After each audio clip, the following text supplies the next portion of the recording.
what he has in him. That's it. That's the key. Your true wisdom comes when you realize what greatness you have in you. Oh, it's there. It's definitely there, Whitman says. And it's there in everyone. Not just in the educated, but the uneducated. Not just in the accepted, but the unaccepted. Not just in the populars, but the marginalized. It's there. And when you finally see it, notice the power of the dash. We think of our Emily Dickinson, don't we? At the moment that you see that, you realize what you have inside of you. Then the past, the future, majesty, love, another dash. It's compelling the way he uses the dashes in this moment, right? If they are vacant of you, you are vacant of them. In other words, you're never going to find love until you find it within yourself. You're never going to find majesty until you find it within yourself. This is Whitman's optimistic theology as well. He says, you cannot argue to me that all humans are disgusting fallen creatures and then somehow tell me there is such a thing as majesty and love. It won't work, he says, for me. I got to believe in it first. It's got to be tallied or numbered with me, and then I won't be vacant. Once I believe in the greatness in myself, I can believe in the greatness in you. And then together we can find majesty. What a great word for him to use at this moment. Then notice there's a little bit of a stanza break, and then we're going to go back to more growing ideas. And interestingly, in Leaves of Grass, the only time the word kernel ever gets used is right here. Only the kernel, right? Then this is the idea of if you can just capture one thing, right? Only the kernel of every object nourishes. Independence is about nourishing. If you're in a relationship where you're not being nourished, you can't be independent. And to that degree, you cannot have true wisdom. You've got to free yourself. Back to this thing about holding. And then watch how the great emancipator is going to talk. All great artists are emancipators. They challenge us to move beyond our limits. Yes, this is the point of the story of Prometheus, isn't it? From the ancient stories, right? Only the kernel of every object nourishes. And then he asks a powerful rhetorical question. And it should be the question that every one of us constantly is asking in our life. Where is he? And obviously we would say she as well, right? Where is he who tears off the husks for you and me? Where is he that undoes stratagems and envelopes for you and me? This is exactly what Whitman says I want to do. I want to free you. I want to take away these things that have held you down. I want you to fly, to soar. I want you to be able to move beyond. And of course, anyone that's gone through the process of having the husks removed understands, as we've said many times in 303, you cannot soar without some sore pain. It's going to happen. Go back to our discussion of Mikey and his bike and learning to ride without his training wheels. It's got to happen. It is foundational to Whitman's pedagogy, right? And his young people will obviously want to embrace that idea of soaring through the sore. Finally, he finishes with this notion of adhesiveness. Here is adhesiveness, right? This word coming from the phrenological studies of the day, right?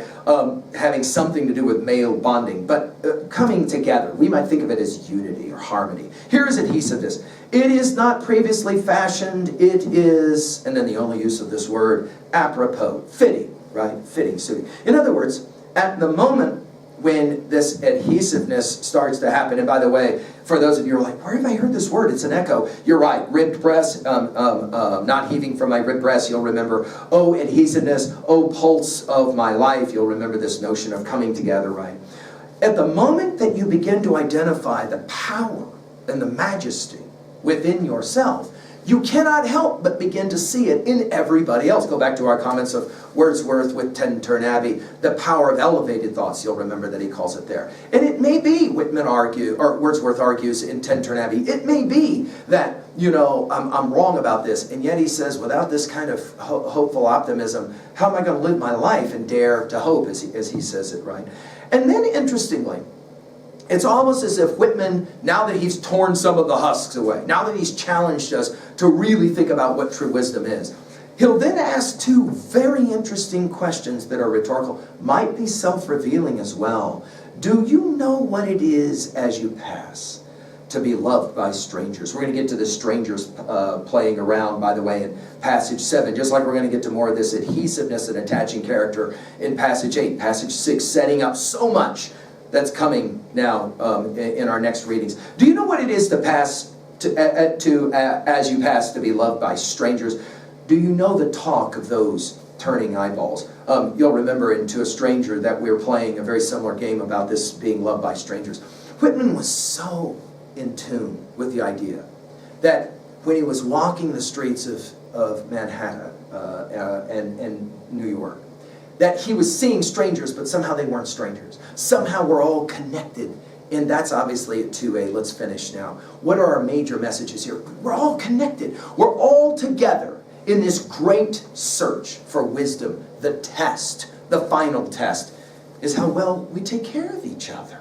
How well do you take care of the people in your life? How well do you recognize, what is it that Wordsworth says in Tintern Abbey? Little, nameless, unremembered acts of kindness and love. If you can witness those, you can do those things. And of course, in the process, the world becomes so much more powerful, so much more majestic, right? True learning obviously has to be experiential, and true teachers will obviously tear off the husks, remove the husk. Do you remember what he says in passage 46? The greatest teacher is the one that challenges you to destroy the teacher, to transcend the teacher, to move beyond. I am the teacher of athletes, right? He that by me spreads a wider breast than my own, proves the width of my own. He most honors me, that learns under my style, to destroy the teacher, move beyond the teacher, and this is the challenge here.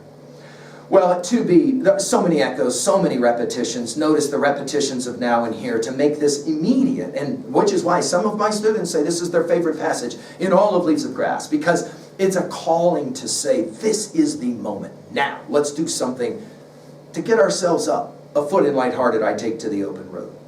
Well, at 3a, so many references, and obviously Song of Myself, passage 46, 47 has to be read along with this. I want to challenge you to go back, though, and look at Emerson's American Scholar essay. I've given a full lecture on it at learnstrong.net, and you see the compelling call. I think that Whitman was very influenced by that essay, and I think that it's buried in a lot of this. Finally, at 3b, how are you going to own a passage like this? No, some of you are smiling because you're like, dude, it's fairly self-evident what I'm being called to do. And yet, let's ask a couple of questions just to finish. How do you think that wisdom is tested? In the end, what has been the ultimate tests for you of the things that you most believe in? Because you're never going to know what you truly believe in until you have the test. And the test is going to be a challenge. And that challenge might involve some pain and suffering. Right? Some roughness along with the gentleness of the earlier passage in the open road. Think about this one. Who is it that has torn off the husks for you? Right? Who are those people in your life? And have you said thank you? Unfortunately, tragically, by the time many of us get to the point where we can actually hear and read this kind of material, the people who have done really important stuff for us are gone in our life. But if you can go back and find those people, who was a teacher in your life that challenged you to be something better, something greater? This is not your best work. Do it better. That said to you, you don't want to cheat yourself, and that's the only person you'll ever cheat in this life. You want to make sure that you do it the right way. Who are those people? Can you hunt them down? Can you thank them? Can you send them a note? Because you lived your wisdom, and that matters. That is why, of course, at the conclusion of the Phaedo, Socrates' students are so moved. Why? Because he tried to actually live the very thing that he proclaimed, right? That he challenged others to live as well. And then finally, because it's there, and let's ask about it, have you ever really known the talk of the turning eyeballs, the people that look kind of askance at you and go, oh man, what is up with that person? You'll know you're doing something right when somebody you really respect in your life says, hey, what's going on with you? You seem a little bit different. You seem somehow to have escaped the funk that you were in. And all of a sudden, I noticed that you're a little bit more hopeful. You're a little bit more optimistic. You're a little bit more about tuned in and about helping others and showing others the life of joy. What's going on with you? It's a great compliment. And all you got to say is, I don't know, somebody named Walt tore the husk off. And I'm challenged to live a better life, to walk the road, the open road. Thank you.